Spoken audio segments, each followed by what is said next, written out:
혹시 모르니까. 제 인생을 갈랐습니다. 안녕하세요. 저는 박선희입니다.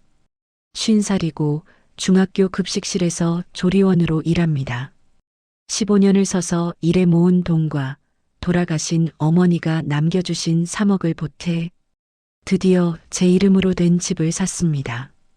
이사 가는 날 딸 은정이와 웃으며 새 집 문을 열었습니다. 그런데 그 순간 제 과거가 도둑의 얼굴을 하고 문턱을 넘어오고 있었습니다. 딸 은정이는 28살입니다. 대학을 졸업하고 광고회사에 다니고 있어요. 똑부러지고 야무진 아이죠.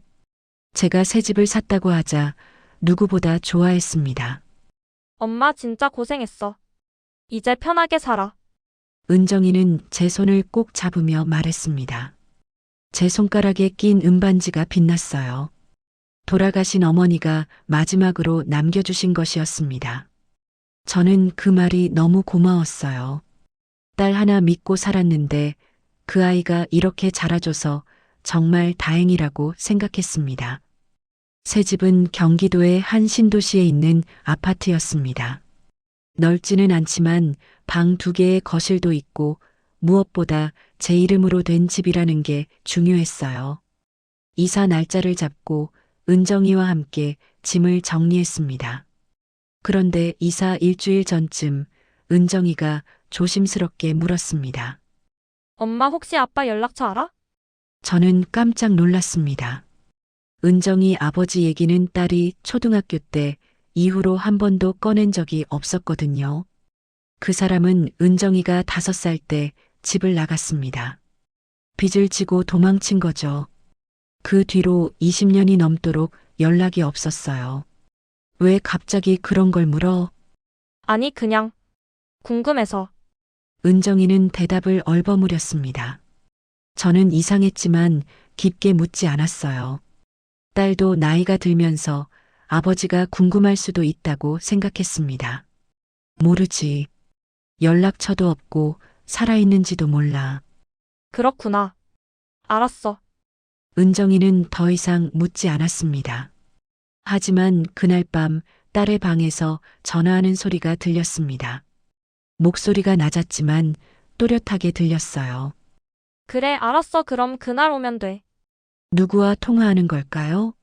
저는 궁금했지만 딸의 사생활을 침범하고 싶지 않았습니다. 그냥 친구나 남자친구와 통화하는 거라고 생각했어요. 이사 당일이 되었습니다. 이삿짐 센터 기사님들이 짐을 나르고 저와 은정이는 새 집을 정리했습니다. 오후 3시쯤 거실 정리가 거의 끝났을 때였어요. 현관 초인종이 울렸습니다. 은정아, 누구지? 내가 볼게. 은정이가 먼저 나가서 문을 열었습니다. 그런데 문이 열리자마자 낯선 남자 목소리가 들렸어요. 오, 이게 얼마만이야. 저는 그 목소리를 듣는 순간 온몸이 굳었습니다. 설마 그 사람일까요? 저는 천천히 현관으로 나갔습니다. 그리고 그 사람을 봤어요. 20년 만에 본전 남편 김태수였습니다. 거실 선반 위 가족 사진이 눈에 들어왔어요. 은정이가 5살 때 찍은 사진. 그 사진 속엔 김태수도 있었습니다. 저는 그 사진을 오래전에 치워버렸어야 했어요. 선이야, 오래간만이네. 그 사람은 웃으며 말했습니다. 저는 말문이 막혔어요. 어떻게 여기를 알았을까? 왜 갑자기 나타난 걸까? 태수 씨, 어떻게... 아, 은정이가 연락했어. 엄마가 새 집 샀다고. 그 순간 제 심장이 철렁 내려앉았습니다. 은정이가 연락했다고요? 일주일 전 딸이 물었던 질문이 떠올랐어요. 엄마 혹시 아빠 연락처 알아? 저는 딸을 돌아봤습니다. 은정이는 고개를 숙이고 있었어요. 은정아, 이게 무슨... 엄마 미안해. 근데 아빠도 가족이잖아. 새 집에 한 번쯤은 와봐야 하지 않을까 해서. 은정이의 말에 저는 할 말을 잃었습니다. 가족이라고요? 20년 동안 연락 한 번 없던 사람이 무슨 가족입니까? 은정아, 넌 이 사람이 뭘 한 사람인지 알아? 우리 버리고 도망간 사람이야. 알아. 근데 엄마 그래도 내 아빠잖아. 딸의 말에 가슴이 무너지는 것 같았습니다. 저는 김태수를 똑바로 쳐다봤어요. 들어오지 마세요. 당신이 올 곳이 아니에요. 선이야, 그렇게 박정하게 굴지 마. 나도 딸이 보고 싶었어. 20년 동안 보고 싶지도 않으시더니 갑자기 뭐가 보고 싶어요? 제 목소리가 떨렸습니다. 화가 났지만 동시에 불안했어요. 이 사람이 왜 나타난 걸까? 무슨 목적이 있는 게 아닐까? 엄마 제발 좀 들어오게 해줘. 아빠가 멀리서 왔어. 은정이가 제 팔을 잡으며 말했습니다. 저는 딸의 얼굴을 봤어요. 간절한 표정이었습니다. 저는 결국 한숨을 쉬고 비켜섰어요. 들어오세요. 근데 오래 있지 마세요. 김태수는 웃으며 집 안으로 들어왔습니다. 그리고 거실을 둘러봤어요. 와, 괜찮네. 여기 얼마에 했어? 그게 중요해요? 차나 드세요. 저는 냉정하게 말하며 주방으로 갔습니다. 물을 끓이면서 거실 쪽을 힐끔 봤어요. 김태수는 소파에 앉아 은정이와 이야기를 나누고 있었습니다. 은정아, 내가 이렇게 예쁘게 컸구나. 마지막으로 봤을 때가 5살이었는데. 기억나요? 당연하지. 아빠가 어떻게 있겠어. 저는 그 대화를 들으며 이를 악물었습니다. 기억난다고요? 그럼 왜 20년 동안 연락 한 번 안 했습니까? 차를 타서 거실로 가져갔습니다. 김태수는 차를 받아 마시며 또 물었어요. 그래, 이 집 얼마에 샀어? 5억? 6억? 그게 왜 중요해요? 아니, 궁금해서. 선이야, 내가 돈을 어떻게 모았길래 이런 집을 샀나 싶어서. 저는 대답하지 않았습니다. 그런데 은정이가 먼저 말했어요.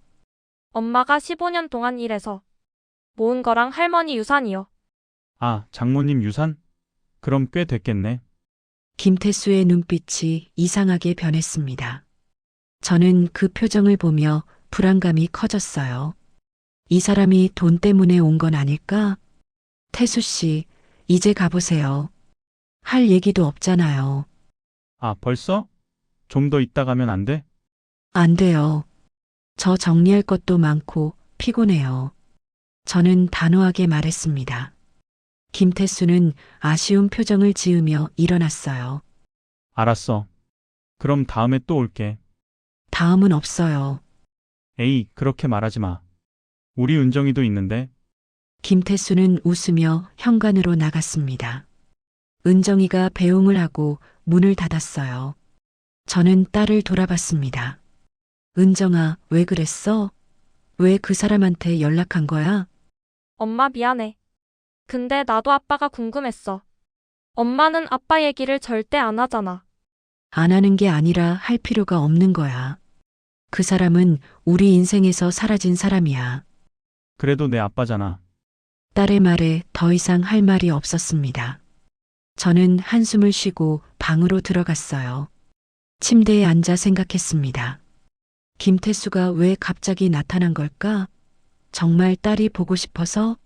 아니면 다른 이유가 있을까? 그날 밤 잠이 오지 않았습니다. 계속 김태수의 얼굴과 말투가 떠올랐어요. 이 집 얼마에 샀어? 장모님 유산? 그 질문들이 계속 머릿속을 맴돌았습니다. 다음 날 아침 출근 준비를 하고 있을 때 현관 우편함에서 편지 한 통을 발견했습니다. 주소도 이름도 없이 그냥 박선이라고만 적혀 있었어요. 저는 편지를 뜯어봤습니다. 그 안에는 짧은 메모가 하나 들어 있었어요. 조심하세요. 그 사람은 돈 때문에 온 겁니다. 저는 그 메모를 보며 온몸에 소름이 돋았습니다. 누가 보낸 걸까? 그리고 그 사람이 누굴 말하는 걸까? 김태수를 말하는 건가요? 저는 메모를 들고 출근했습니다. 학교 급식실에서 일하는 동안에도 계속 그 메모가 신경 쓰였습니다. 점심시간이 끝나고 설거지를 하는데 옆에서 일하는 김 언니가 말을 걸었어요. 선이야, 무슨 걱정 있어? 표정이 안 좋아. 아니에요, 언니. 그냥 좀 피곤해서요. 새집 이사 갔다며? 축하해. 고마워요. 저는 웃으며 대답했지만 마음은 무거웠습니다. 김 언니는 눈치가 빠른 사람이에요. 제 표정을 보더니 또 물었습니다. 진짜 괜찮아. 뭔가 있는 것 같은데. 언니 혹시 오래전에 헤어진 사람이 갑자기 나타나면 어떻게 해야 할까요? 왜? 누가 나타났어? 저는 잠시 망설이다가 김태수 얘기를 했습니다. 김 언니는 듣더니 심각한 표정을 지었어요. 선이야, 조심해. 20년 만에 갑자기 나타난 건 뭔가 이유가 있는 거야. 저도 그게 걱정이에요. 딸이 연락했다고. 그것도 이상해. 딸이 왜 갑자기 아빠를 찾았을까? 김 언니의 말에 저도 고개를 끄덕였습니다. 은정이가 왜 갑자기 아버지를 찾았을까? 정말 그냥 궁금해서였을까? 아니면 다른 이유가 있을까? 퇴근 후 집에 돌아왔습니다. 은정이는 아직 회사에 있었어요. 저는 혼자 집에서 저녁을 준비하며 생각했습니다. 김태수가 다시 올 거라고 했어요. 그럼 언제 올까? 그리고 무슨 목적으로? 그날 밤 9시쯤 은정이가 퇴근했습니다. 딸은 피곤한 표정으로 방에 들어갔어요. 저는 딸에게 물어보고 싶었지만 참았습니다. 은정이가 먼저 말할 때까지 기다리기로 했어요. 그런데 밤 11시쯤 은정이 방에서 또 전화하는 소리가 들렸습니다. 이번에는 목소리가 좀 컸어요. 응, 알았어. 그럼 이번 주말에 오면 돼. 엄마한테는 내가 말할게. 저는 귀를 기울였습니다. 누구와 통화하는 걸까? 그리고 누가 이번 주말에 온다는 걸까? 그날 밤 저는 다시 그 메모를 생각했습니다. 조심하세요. 그 사람은 돈 때문에 온 겁니다. 그 메모를 보낸 사람이 누굴까? 그리고 어떻게 김태수에 대해 알고 있는 걸까? 저는 메모를 다시 꺼내봤습니다. 글씨체가 또렷했어요. 여자 글씨 같았습니다. 누가 이런 메모를 보냈을까? 그때 핸드폰이 울렸습니다. 모르는 번호였어요. 저는 조심스럽게 받았습니다. 여보세요? 박선희 씨, 딸분을 조심하세요. 낯선 여자 목소리였습니다. 네. 무슨 말씀이세요? 딸분도 김태수한테 속고 있어요. 김태수가 딸분을 이용하려고 합니다. 이용하다니요? 곧 알게 될 겁니다. 조심하세요. 전화가 끊겼습니다. 저는 온몸이 얼어붙었어요. 은정이를 이용한다고? 무슨 뜻일까요? 저는 은정이 방문 앞에 섰습니다. 딸은 이미 자고 있었어요. 저는 조심스럽게 방문을 열었습니다. 책상 서랍을 열어봤어요. 그 안에 공책이 하나 있었습니다. 표지에 메모라고 적혀 있었어요. 저는 공책을 펼쳤습니다. 아빠 찾기 경찰서 협조 요청. 아빠 현재 주소 인천 부평구. 변호사 상담 예약 목요일 오후 3시. 저는 그 메모를 보며 숨이 막혔습니다. 변호사 상담? 왜 은정이가 변호사를 만나려고 했을까? 그리고 왜 아버지를 이렇게까지 해서 찾은 걸까? 저는 공책을 더 넘겨봤습니다. 그러다 한 페이지에서 멈췄어요. 거기에는 이렇게 적혀 있었습니다. 아빠가 말했어. 엄마 집이 원래 아빠 것도 맞다고. 결혼했을 때 같이 산 거니까. 저는 그 문장을 읽으며 온몸이 떨렸습니다. 김태수가 그런 말을 했다고요? 제 집이 원래 그 사람 것도 맞다고? 말도 안 됩니다. 이 집은 제가 15년 동안 일해서 모은 돈과 어머니 유산으로 산 겁니다. 김태수와는 아무 관계가 없어요. 저는 공책을 덮고 서랍에 다시 넣었습니다. 그리고 거실로 나와 소파에 앉았어요. 머릿속이 복잡했습니다. 김태수가 은정이에게 무슨 말을 한 걸까? 그리고 은정이는 왜 그 말을 믿는 걸까? 저는 어머니 반지를 빼서 손에 쥐었습니다. 차가운 금속이 손바닥에 닿았어요. 어머니가 이 반지를 주시며 말씀하셨습니다. 선이야, 힘들 때 이걸 보렴. 엄마가 함께 있다고 생각하고 저는 눈물을 흘렸습니다. 다음 날 저는 연차를 냈습니다. 김 언니에게 전화했어요. 언니 나야. 지금 시간 있어? 응, 왜?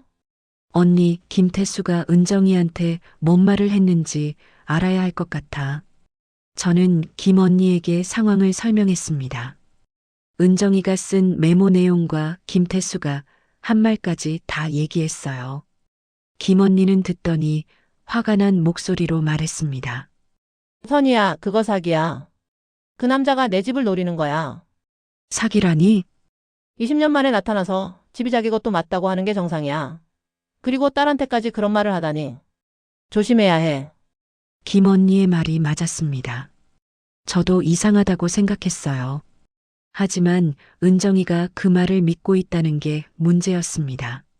언니, 나 어떻게 해야 해? 일단 은정이랑 제대로 얘기해야 해. 그리고 김태수가 지금 뭘 하고 사는지 알아봐야겠어. 어떻게요? 내가 아는 동생한테 물어볼게. 신용정보 쪽이라는 애가 있거든. 언니 고마워. 그날 저녁 은정이가 퇴근했습니다. 저는 딸을 거실로 불렀어요. 은정아, 우리 얘기 좀 하자. 무슨 얘기? 아빠 얘기. 은정이의 표정이 굳었습니다. 저는 딸의 메모장에서 본 내용을 물어봤어요. 은정아, 변호사 상담 예약했어? 은정이는 깜짝 놀라며 저를 쳐다봤습니다. 엄마 내 방 뒤진 거야? 은정아, 내가 무슨 생각하는지 알아야 할 것 같아서. 엄마는 왜 내 사생활을 침범해? 사생활이 아니야. 아빠가 너한테 무슨 말을 했는지 엄마가 알아야 해. 은정이는 입술을 깨물었습니다. 아빠가 그랬어. 이 집이 원래 아빠 것도 맞다고. 그건 거짓말이야. 거짓말이 아니래. 결혼했을 때 같이 산 거니까 공동재산이라고. 은정아, 우린 20년 전에 이혼했어. 그리고 이 집은 엄마가 새로 산 거야. 아빠와는 아무 관계 없어. 근데 아빠가 그때 번 돈도 있잖아. 뭐? 저는 깜짝 놀랐습니다. 아빠가 그랬어. 결혼 초기에 자기가 번 돈으로 엄마를 도와줬다고. 그러니까 이 집에도 아빠 몫이 있다고. 은정아, 그건 다 거짓말이야. 아빠는 결혼 초기부터 빚만 졌어. 엄마를 도와준 적 없어. 엄마가 거짓말하는 거 아니야? 은정이의 말에 가슴이 무너졌습니다. 내가 지금 엄마를 거짓말쟁이로 보는 거야? 아니, 그게 아니라. 은정아. 엄마 그만해. 나 방 들어갈게. 은정이는 제 말을 끊고 방으로 들어가 버렸습니다. 저는 혼자 거실에 남았어요. 가슴이 답답했습니다. 다음 날 오후 김 언니가 저를 불렀습니다. 선이야, 알아봤어. 김태수 신용불량자야. 카드 연체, 대출 연체까지. 정말 응. 그리고 최근에 다른 사람 명의로 집 알아본 기록도 있대. 제 예감이 맞았습니다. 김태수는 정말 제 집을 노리고 있었어요. 언니, 이거 은정이한테 보여줘야 해. 그런데 선이야, 증빙 서류가 필요할 거야. 말로만 하면 안 믿을 수도 있어. 저는 고개를 끄덕였습니다. 그날 오후 김태수가 다시 집에 왔습니다. 은정이가 초인종을 눌러 들어왔어요. 선이야, 나야. 왜 왔어요? 은정이한테 줄 게 있어서. 김태수는 가방에서 작은 상자를 꺼냈습니다.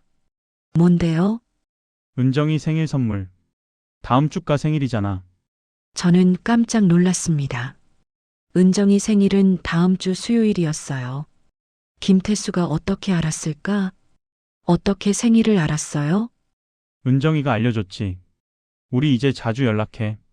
자주 연락해요? 응. 은정이가 먼저 연락 많이 하더라고. 저는 가슴이 답답했습니다. 은정이가 김태수와 자주 연락하고 있었다니. 태수 씨, 우리 제대로 얘기 좀 하죠. 무슨 얘기? 왜 은정이한테 거짓말을 한 거예요? 이 집이 당신 것도 맞다고? 김태수의 표정이 굳었습니다. 거짓말 아니야. 우리 결혼했을 때 우린 20년 전에 이혼했어요. 그리고 이 집은 제가 새로 산 거예요. 당신과는 아무 관계 없어요. 선이야, 내가 번 돈도 당신이 뭘 벌었어요? 빚만 지고 도망갔잖아요. 제 목소리가 커졌습니다. 김태수는 말문이 막혔어요. 그리고 당신 지금도 빚 많다며요? 신용불량자라고. 김태수의 얼굴이 하얗게 변했습니다. 누가 그런 소리를. 제가 확인했어요. 이제 그만 나가세요. 다신 오지 마세요. 김태수는 잠시 망설이더니 문 앞에 섰습니다. 선이야, 한 가지만 더. 뭐예요? 이 집 조심해. 혹시 모르니까. 무슨 소리예요? 김태수는 의미심장하게 웃으며 돌아갔습니다. 저는 그 웃음을 보며 온몸이 얼어붙었어요. 무슨 뜻일까요? 혹시 제 집에 무슨 문제가 있는 걸까? 저는 문을 닫고 소파에 주저앉았습니다. 손이 떨렸어요. 그날 밤 은정이가 퇴근했습니다. 저는 딸에게 김태수가 준 선물 상자를 보여줬어요. 아빠가 가져온 거야. 내 생일 선물이래. 은정이는 상자를 열어봤습니다. 그 안에는 목걸이가 들어 있었어요. 딸은 목걸이를 보며 눈물을 글썽였습니다. 은정아, 우리 얘기 좀 하자. 저는 딸을 불렀습니다. 그리고 김언니가 해준 말을 전부 얘기했어요. 김태수가 아직도 빚이 많다는 것, 집을 노리고 온 것 같다는 것. 은정이는 처음에는 믿지 않았습니다. 하지만 제가 계속 설명하자 점점 표정이 굳어갔어요. 엄마 아빠가 그럴 리 없어.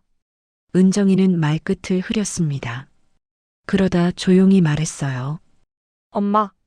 사실은 왜? 아빠가 나한테 돈 얘기도 했어.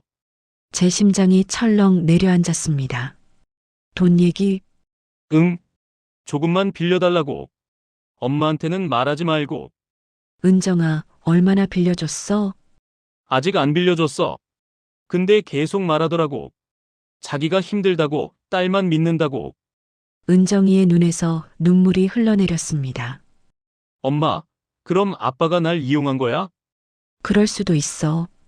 은정아, 엄마는 내가 다치는 게 무서워. 은정이는 눈물을 흘렸습니다. 엄마, 미안해. 내가 아빠를 믿었어. 괜찮아. 이제라도 알았으니까. 저는 딸을 안아줬습니다. 그날 밤 새벽 2시 핸드폰이 울렸습니다. 모르는 번호였어요. 저는 조심스럽게 받았습니다. 여보세요?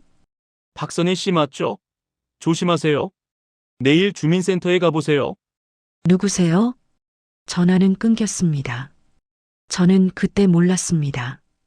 이 모든 일이 훨씬 더 큰 계획의 일부였다는 것을.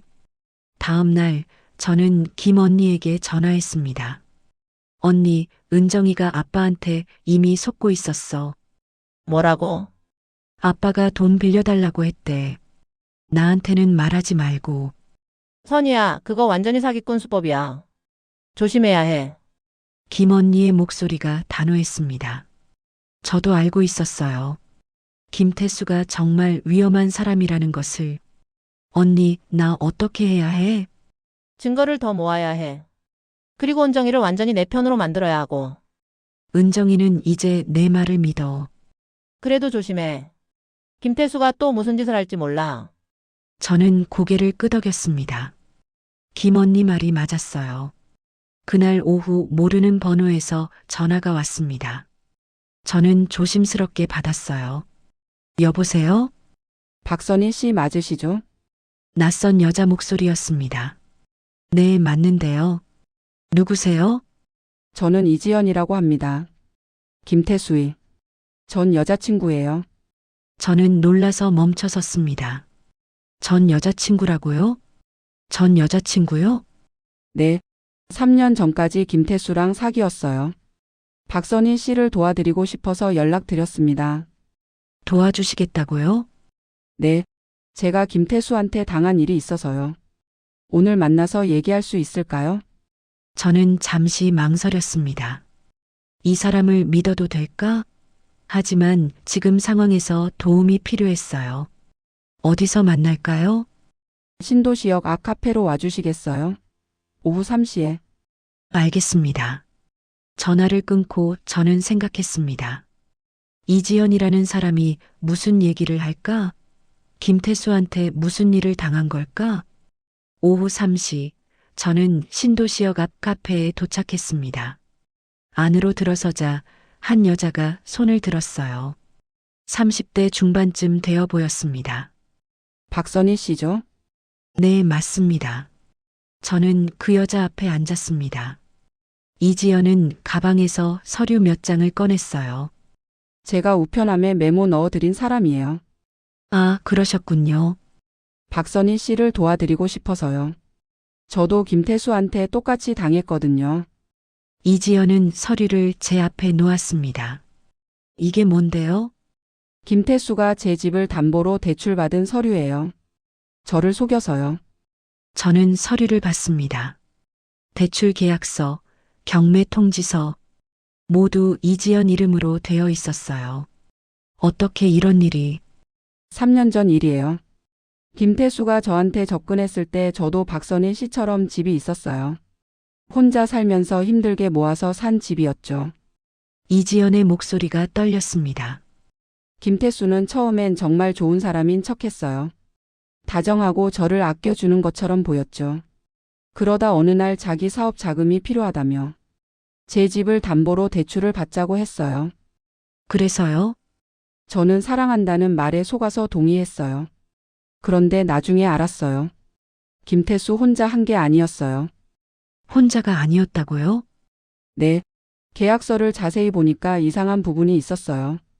제 서명 옆에 보증인 명의가 하나 더 있었는데 그 사람 이름을 저는 본 적도 없었거든요. 이지연은 서류 하나를 더 꺼냈습니다. 이거 보세요. 이게 그때 대출 계약서예요. 여기 보증인 김미영이라고 되어 있죠? 저는 이 사람을 모릅니다. 저는 서류를 자세히 봤습니다. 정말 보증일란에 김미영이라는 이름이 있었어요. 그럼 이 사람이 누구죠? 그게 나중에 알아보니까 김태수랑 같이 사기를 치는 공범이었어요. 이 여자가 계획을 다 짰고 김태수는 실행만 한 거죠. 공범이요? 네. 그리고 더 무서운 건 저만 당한 게 아니라는 거예요. 이지연은 핸드폰을 꺼내 사진 몇 장을 보여줬습니다. 이 사람들이 김태수한테 당한 다른 피해자들이에요. 제가 알아본 것만 4명이에요. 사진 속엔 여러 여자들이 보였습니다. 모두 40, 50대로 보였어요. 모두 집이 있었고 혼자 살았고 김태수한테 속아서 집을 잃었어요. 그리고 계약서마다 똑같은 보증인 이름이 들어가 있었어요. 김미영. 저는 온몸에 소름이 돋았습니다. 저는 숨이 막혔습니다. 김태수가 그런 짓을 했다니. 그 뒤로 김태수는 연락을 끊었어요. 제가 찾으려고 했지만 이미 사라진 뒤였죠. 그런데 어떻게 저를 아셨어요? 제가 김태수를 찾아다니면서 다른 피해자들도 만났어요. 그러면서 김태수의 수법을 정리했죠. 이지연은 핸드폰을 꺼내 메모를 보여줬습니다. 김태수의 패턴은 이래요. 첫째, 혼자 사는 중년 여성을 타겟으로 한다. 둘째, 딸이나 가족을 통해 접근한다. 셋째, 집이나 재산이 있는 사람만 노린다. 넷째, 감정적으로 약한 시기를 노린다. 저는 그 메모를 보며 소름이 돋았습니다. 제가 딱 그 조건에 맞았어요. 그리고 김태수가 최근에 저한테 또 연락했어요. 돈을 빌려달라고요. 그때 얘기를 들었죠. 전 부인이 새 집을 샀다고 딸을 통해서 접근하고 있다고. 저는 온몸에 소름이 돋았습니다. 그래서 제가 박선희 씨한테 경고 메모를 보낸 거예요. 김태수가 똑같은 짓을 하려는 걸 막고 싶었어요. 고맙습니다. 덕분에 조심할 수 있었어요. 아직 끝난 게 아니에요. 김태수는 절대 포기하지 않을 거예요. 분명 다른 방법을 찾을 겁니다. 이지연의 말에 저는 불안해졌습니다. 어떻게 해야 할까요? 절대로 김태수 말을 믿지 마세요. 그리고 딸분을 잘 지켜주세요. 김태수는 딸분을 이용해서 박선희 씨한테 접근하려고 할 거예요. 은정이는 이제 제 말을 믿어요. 다행이네요. 그래도 조심하세요. 김태수는 교묘해요. 이지연은 명함을 건넸습니다. 혹시 도움이 필요하시면 언제든 연락 주세요. 제가 증인으로라도 나서겠습니다. 정말 고맙습니다. 저는 이지연과 헤어진 뒤 집으로 돌아왔습니다. 머릿속이 복잡했어요. 김태수가 이지연한테도 똑같은 짓을 했다니. 그럼 저도 똑같이 당할 뻔한 거잖아요. 집에 도착했을 때 은정이가 먼저 와 있었습니다. 엄마 어디 갔다 와? 응, 볼일 좀 봤어. 저는 은정이에게 이지연을 만난 얘기를 했습니다. 딸은 듣더니 얼굴이 하얗게 변했어요. 엄마 아빠가 정말 그런 짓을 했어? 응. 이지연 씨가 서류도 다 보여줬어. 나 때문이야. 내가 아빠한테 연락해서. 아니야, 은정아. 내 잘못이 아니야. 아빠가 너를 이용한 거야. 은정이는 눈물을 흘렸습니다. 저는 딸을 꼭 안아줬어요. 다음 날 출근하려고 현관문을 여는데 우편함에 편지가 또 와 있었습니다. 이번엔 법원 봉투였어요. 저는 손이 떨렸습니다. 법원에서 온 편지, 무슨 일일까? 편지를 뜯어봤습니다. 그 안에는 소장이 들어 있었어요. 재산분할 청구의 소, 원고 김태수, 피고 박선희. 저는 그 서류를 보며 온몸에 힘이 빠졌습니다. 김태수가 저를 상대로 소송을 건 거예요. 이혼한 지 20년이 지났는데 재산 분할을 청구한다고요? 저는 바로 김 언니에게 전화했습니다. 언니, 큰일 났어. 김태수가 소송 걸었어. 뭐? 무슨 소송? 재산 분할 청구래.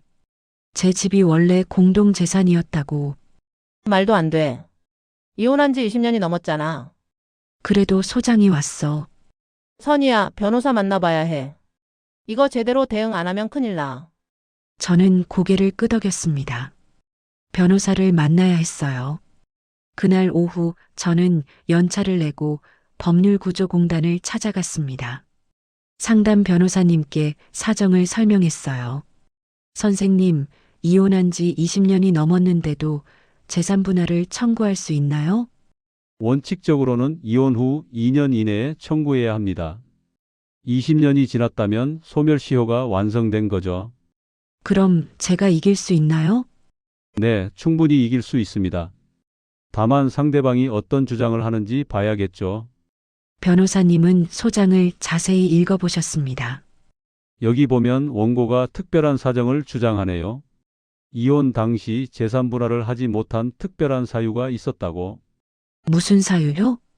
원고가 당시 연락이 두절되어 재산 분할 협의를 할 수 없었다고 주장하네요. 그건 거짓말이에요. 본인이 빚 때문에 도망간 거예요. 그렇다면 그 부분을 입증하시면 됩니다. 당시 상황을 증명할 수 있는 자료가 있나요? 이혼 판결문은 있어요. 좋습니다. 그것만 있어도 충분합니다. 그리고 현재 이 집을 구입한 자금 출처를 명확히 하시면 됩니다. 제가 일해서 모은 돈과 어머니 유산으로 샀어요. 그럼 통장 내역과 유산 관련 서류를 준비하세요. 그리고 전 남편이 현재 신용불량자라는 사실도 도움이 될 겁니다. 저는 변호사님 말씀을 듣고 조금 안심이 되었습니다. 이길 수 있다는 희망이 생겼어요. 집에 돌아와서 은정이에게 소송 얘기를 했습니다. 딸은 충격받은 표정이었어요. 엄마 아빠가 정말 그런 거야? 응. 아빠는 우리 집을 빼앗으려고 하는 거야. 나 때문이야. 아니야, 은정아. 내 잘못이 아니야. 저는 딸을 안아줬습니다. 엄마 내가 도울 수 있는 거 있어? 응. 내가 아빠랑 통화한 내용 기억나는 대로 적어줘. 아빠가 뭐라고 했는지 다. 알았어. 은정이는 방으로 들어가 메모를 하기 시작했습니다. 그날 밤 저는 20년 전 서류들을 찾아봤습니다. 이혼 판결문, 통장 내역, 어머니 유산 증명서 모두 정리했어요. 다음 날 이지연에게 전화했습니다. 이지연 씨, 김태수가 저한테 소송 걸었어요. 역시 그렇군요. 저도 당했어요. 어떻게 했어요? 저는 졌어요. 증거가 부족했거든요. 김태수가 워낙 교묘하게 서류를 조작해서요.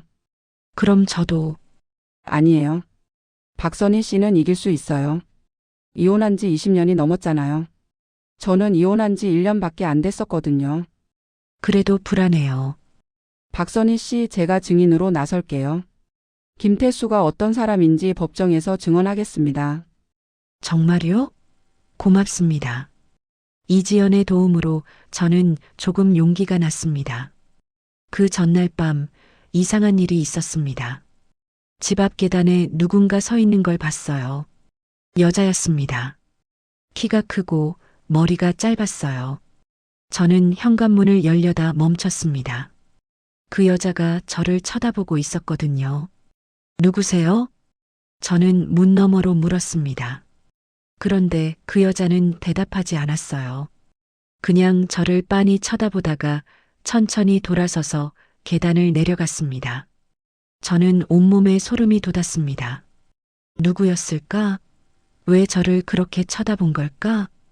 은정이한테 물어봤지만 딸도 그 여자를 본 적이 없다고 했어요. 그날 밤 저는 잠을 설쳤습니다. 계속 그 여자의 눈빛이 떠올랐어요. 며칠 후 첫 재판 날이 왔습니다.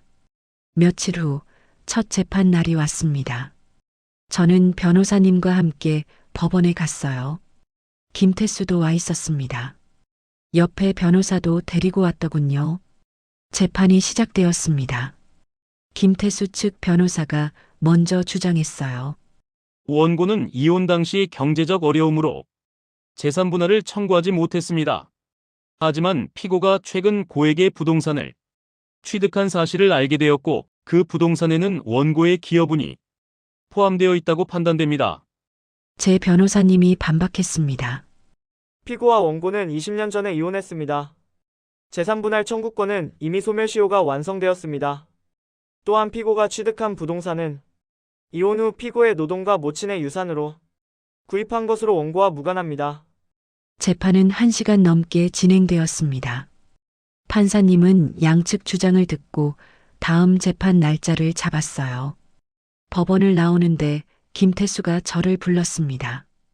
선희야, 우리 합의하자. 합의요? 내가 소송 취하할게. 대신 집 일부만 나한테 줘. 말도 안 돼요. 선희야, 재판 길어지면 너만 힘들어. 변호사 비용도 많이 들고. 상관없어요.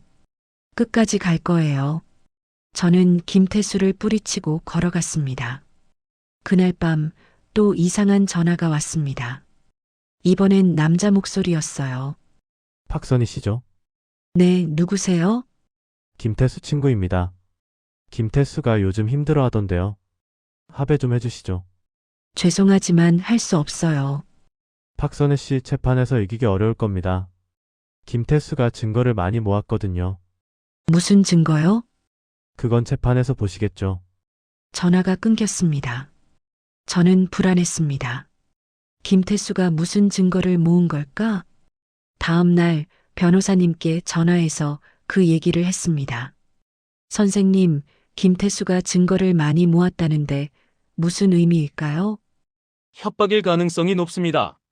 실제로는 증거가 없을 거예요. 걱정 마세요. 변호사님 말씀에 저는 조금 안심했습니다. 그런데 그날 오후 은정이한테서 급한 전화가 왔습니다. 엄마 지금 집에 와봐 빨리. 왜? 무슨 일이야? 아빠가 집에 왔어. 저는 깜짝 놀라 바로 집으로 달려갔습니다. 집에 도착하니 현관문이 열려 있었어요. 안으로 들어가자 거실이 엉망이었습니다. 은정아. 엄마 여기. 은정이는 방에서 나왔습니다. 얼굴이 창백했어요. 무슨 일이야? 아빠가 와서 집을 뒤졌어. 뭔가 찾는 것 같았어. 뭘 찾았는데? 모르겠어. 근데 엄마 방 서랍을 열어봤어. 저는 급히 방으로 갔습니다. 서랍이 열려 있었고 안이 뒤죽박죽이었어요. 그런데 한 가지가 없었습니다. 어머니 유산 증명서가 사라진 거예요. 저는 온몸이 떨렸습니다. 김태수가 그 서류를 가져간 거예요. 왜? 무슨 목적으로? 저는 바로 변호사님께 전화했습니다. 선생님, 큰일 났어요. 유산 증명서를 도둑 맞았어요. 뭐라고요? 누가요? 김태수가 제 집에 침입해서 가져갔어요. 박선혜 씨, 지금 바로 경찰에 신고하세요. 주거침입죄와 절도죄로 고소하는 겁니다. 저는 바로 112에 전화했습니다. 경찰이 왔고 저는 상황을 설명했어요. 경찰은 현장을 확인하고 김태수를 찾아보겠다고 했습니다. 딸분이 목격자시네요. 진술서 작성해야 할 겁니다. 네, 알겠습니다. 은정이는 경찰에게 김태수가 집에 침입한 과정을 자세히 설명했습니다. 경찰이 간 뒤 저는 변호사님께 다시 전화했어요. 선생님, 유산증명서 없으면 어떻게 되나요? 원본은 주민센터나 은행에 남아있을 겁니다. 다시 발급받으면 됩니다. 그럼 김태수가 왜 가져간 거죠? 아마 위조하려고 했을 겁니다. 유산 금액을 줄여서요. 그러면 박선희 씨가 집 살 때 다른 자금을 사용했다고 주장할 수 있으니까요. 그럴 수가. 하지만 걱정 마세요. 우리가 원본을 다시 발급받으면 위조 사실이 드러날 겁니다. 저는 변호사님 말씀대로 다음날 바로 서류를 다시 발급받았습니다. 며칠 후 경찰에서 연락이 왔습니다. 박선희 씨 김태수를 조사했습니다. 자백했나요? 주거침입과 서류 절도를 인정했습니다. 그리고 서류를 위조하려고 했다는 것도요. 저는 안도의 한숨을 쉬었습니다. 드디어 증거를 잡았어요. 그런데 박선희 씨, 경찰의 목소리가 조심스러워졌습니다. 김태수가 혼자 한 게 아닙니다. 무슨 뜻이에요? 공범이 있습니다. 공범이요? 제 심장이 철렁 내려앉았습니다. 김태수를 교사한 사람이 따로 있습니다. 그 사람이 이 모든 계획을 짰다고 하네요. 저는 그 말을 듣고 온몸이 얼어붙었습니다. 공범이 있다고요? 그럼 이 모든 게 더 큰 계획이었다는 건가요? 그 사람이 누구죠? 김태수가 이름을 말하지 않고 있습니다. 다만 한 가지 이상한 점이 있어요. 뭔데요? 김태수가 조사받을 때 계속 그 사람한테 연락하게 해달라고 했대요. 그래서 통화 기록을 확인했는데 경찰관은 잠시 말을 멈췄습니다. 최근 한 달 동안 김태수가 가장 많이 통화한 번호가 있습니다. 그런데 그 번호 주인이 박선희 씨와 같은 동네에 사는 사람이더군요. 같은 동네요? 혹시 주변에 김태수를 아는 사람 있나요? 40대 중반 여성으로. 저는 머릿속이 하얘졌습니다. 같은 동네, 40대 중반 여성? 모르겠어요. 일단 조사 중이니 조심하세요. 혹시 수상한 사람 보이면 바로 연락주세요. 전화를 끊고 저는 소파에 주저앉았습니다. 공범이 있다니.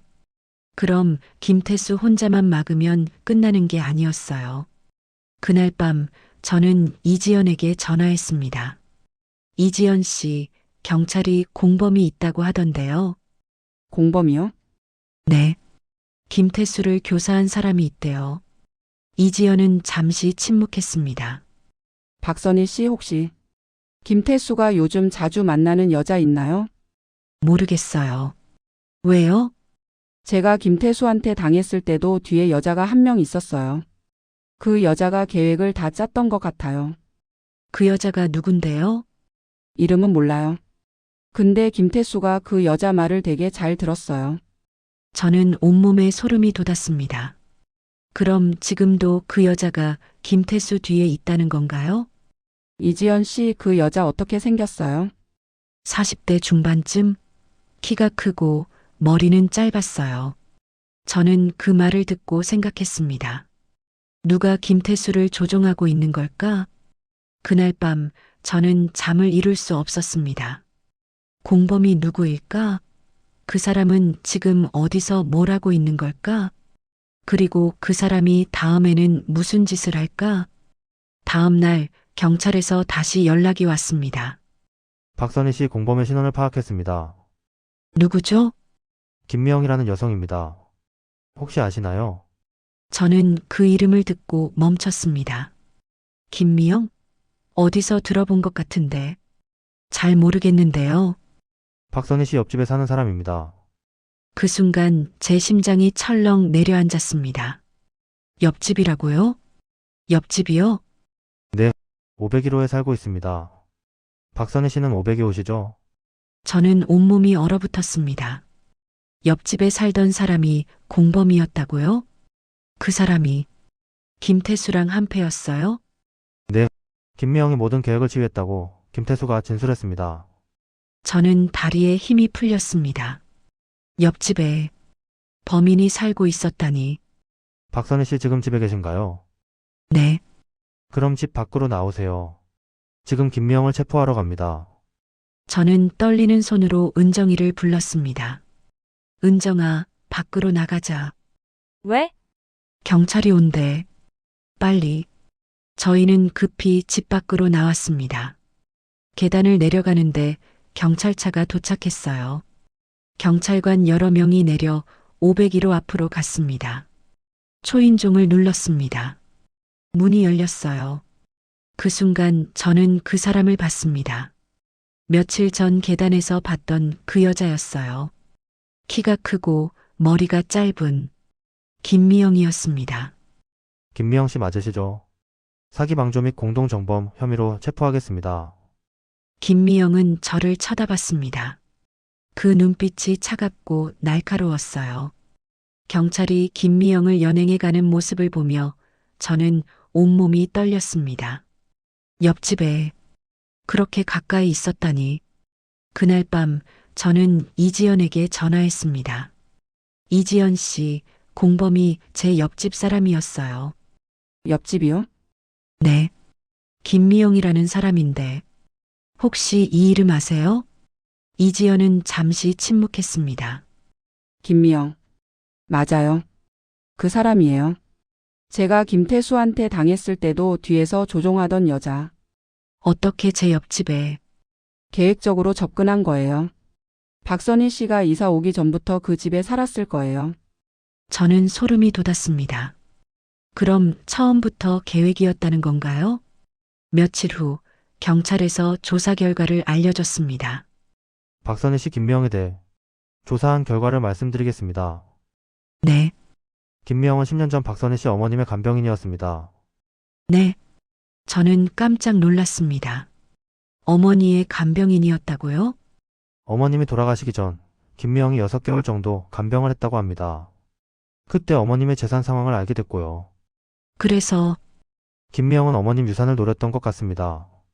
하지만 유산은 모두 박선희 씨한테 갔고 김미영은 아무것도 받지 못했죠. 저는 숨이 막혔습니다. 어머니를 간병하던 사람이 유산을 노렸다니. 그런데 더 충격적인 사실이 있습니다. 경찰관이 서류를 한 장 꺼냈습니다. 김미영은 15년 전에도 박선희 씨 가족에게 접근한 적이 있습니다. 15년 전이요? 딸분 은정 씨가 초등학교 다닐 때 김미영이 같은 학교 급식 보조로 일했던 기록이 있습니다.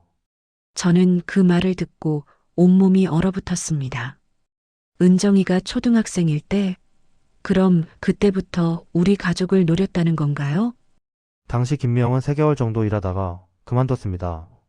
그 뒤로 박선희 씨 가족을 계속 추적한 것으로 보입니다. 저는 다리에 힘이 풀렸습니다. 15년 동안 우리를 지켜봤다는 거예요? 그리고 박선희 씨가 새 집을 알아본다는 정보를 입수하고 먼저 옆집에 들어간 거죠. 그리고 김태수를 이용한 거예요? 김태수는 김미영한테 빚을 졌습니다. 김미영이 그 빚을 미끼로 김태수를 조종한 겁니다. 저는 집에 돌아와 은정이에게 모든 걸 말했습니다. 은정아, 김미영이 내가 초등학생일 때부터 우리 가족을 지켜봤대. 뭐라고요? 은정이의 얼굴이 하얗게 변했습니다. 내가 초등학교 다닐 때 급식실에서 일했대. 그때부터 우리를 노렸던 거야. 엄마. 그럼 15년 동안 은정이는 말을 잇지 못했습니다. 최종 재판 날이 왔습니다. 저는 변호사님, 이지연 그리고 은정이와 함께 법정에 갔습니다. 김태수와 김미영이 들어왔습니다. 두 사람 모두 수갑을 차고 있었어요. 재판이 시작되었습니다. 검사님이 먼저 발언했습니다. 피고인 김태수와 김미영은 공모하여 피해자 박선희 씨의 재산을 노리고 조직적으로 사기 행각을 벌였습니다. 김미영은 15년 전부터 피해자 가족을 추적하며 계획을 세웠고 김태수를 이용하여 실행했습니다. 검사님은 증거 자료들을 제출했습니다. 은정이 초등학교 근무 기록, 어머니 간병 기록, 이지연이 제공한 서류, 김태수의 주거 침입 증거, 유산 증명서, 위조 시도. 또한 피고인들은 이전에도 여러 피해자들에게 같은 수법을 사용했습니다. 이지연 씨를 비롯한 4명의 피해자가 확인되었습니다. 이지연이 증인석에 섰습니다. 저는 3년 전 김태수와 김미영에게 소가 제 집을 잃었습니다. 김미영이 계획을 세우고 김태수가 실행했습니다. 똑같은 수법이었습니다. 이지연의 증언이 끝나고 제 차례가 왔습니다. 피해자 박선희 씨 나와주세요. 저는 떨리는 다리로 증인석에 섰습니다. 박선희 씨, 피고인들이 어떤 짓을 했는지 말씀해 주세요. 저는 심호흡을 하고 말했습니다. 김태수는 제 딸을 이용해서 저에게 접근했습니다. 20년 동안 연락 한 번 없다가 제가 집을 샀다는 소식을 듣고 나타났어요. 저는 목소리가 떨렸지만 계속 말했습니다. 김태수는 제 딸에게 거짓말을 했습니다. 이 집이 원래 자기 것도 맞다고 엄마가 아빠 몫을 가져갔다고 했어요. 그리고 딸한테 돈까지 빌려달라고 했습니다. 김태수는 고개를 숙였습니다. 김미영은 저는 말을 잇지 못했습니다. 숨이 막혔어요.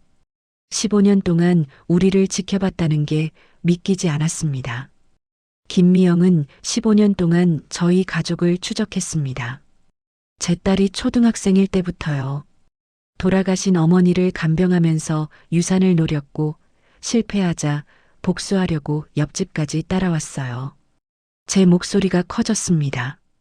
저는 15년 동안 서서 일하며 돈을 모았습니다. 관절이 망가지고 허리가 아파도 참았어요. 하루도 쉬지 않고 일했습니다. 돌아가신 어머니가 남겨주신 유산을 보태서 겨우 집을 샀어요. 저는 김미영을 똑바로 쳐다봤습니다. 이 집은 제 인생 전부입니다. 제 20년입니다. 그런데 이 사람들은 제 인생을 빼앗으려고 했어요. 용서할 수 없습니다. 증언을 마치고 자리로 돌아올 때 은정이가 증인석으로 걸어갔습니다. 저도 증언하고 싶어요. 판사님이 허락했습니다. 은정이는 김태수를 쳐다봤습니다.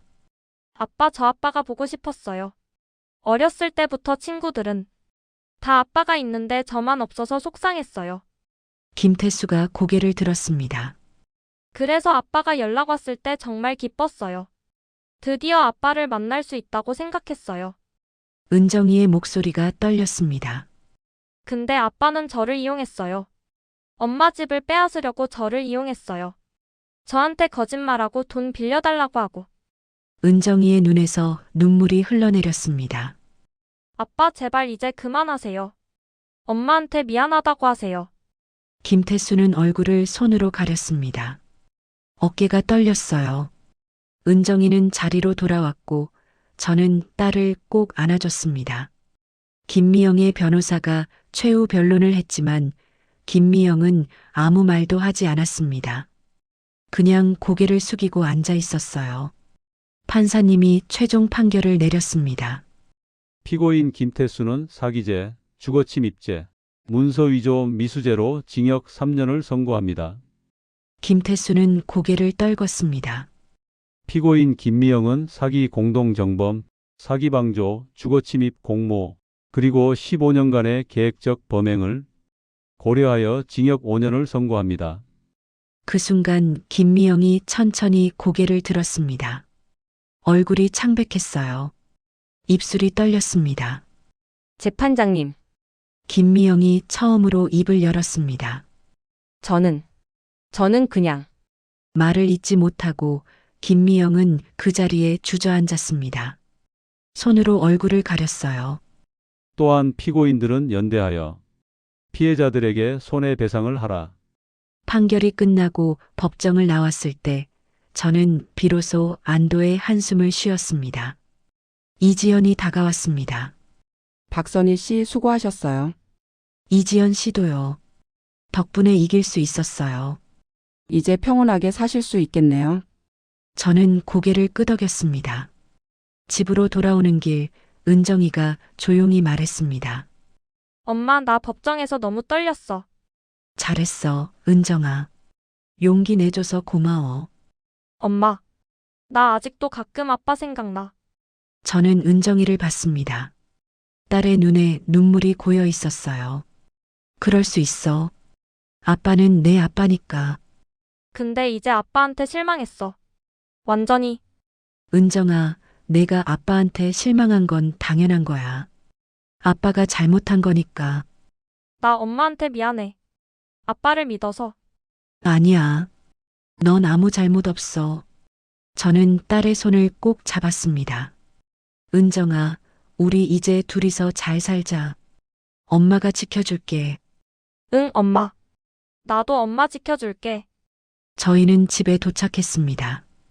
501호 앞을 지나칠 때 이상한 기분이 들었어요. 이제 그 집은 비어 있었습니다. 집 안으로 들어가 거실에 앉았습니다. 은정이가 차를 끓여왔어요. 엄마, 나 오늘부터 여기서 살래. 회사 다니면서. 정말? 응. 엄마 혼자 두기 싫어. 저는 눈물이 날 것 같았습니다. 고마워, 은정아. 그날 밤 저는 은정이가 자는 모습을 보며 생각했습니다. 이제 정말 끝났구나. 이제 평온하게 살 수 있겠구나. 며칠 후 저는 다시 학교 급식실로 출근했습니다. 김언니가 반갑게 맞아줬어요. 선희야, 다 끝났다며? 잘 됐다. 응, 언니. 고마워. 언니가 도와줘서 이길 수 있었어. 무슨 소리야? 내가 잘한 거지. 일상이 돌아왔습니다. 매일 아침 일어나서 거울을 보는데 제 얼굴이 달라 보였어요. 더 단단해 보였습니다. 출근길에 아파트를 나서는데 이웃분이 인사했습니다. 선희 씨, 안녕하세요. 안녕하세요.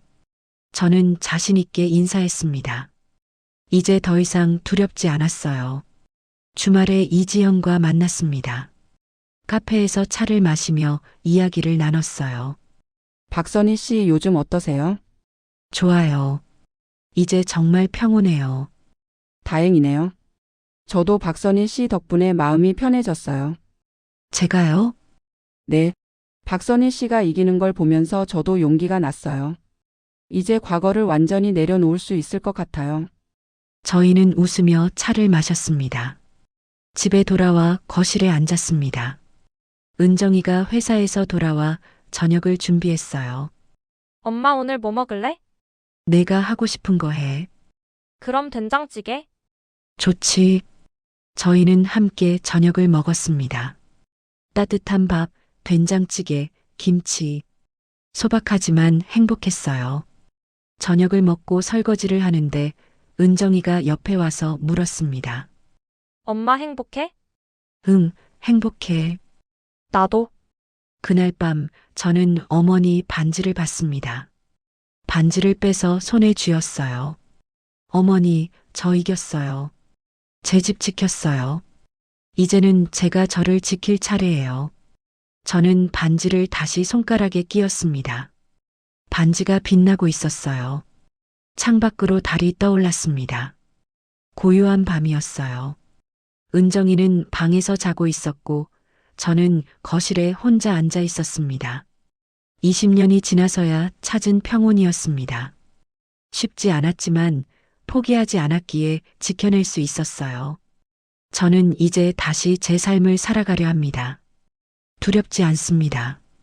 제 집에서 제 딸과 함께 제 하루하루를 소중히 살아가려 합니다.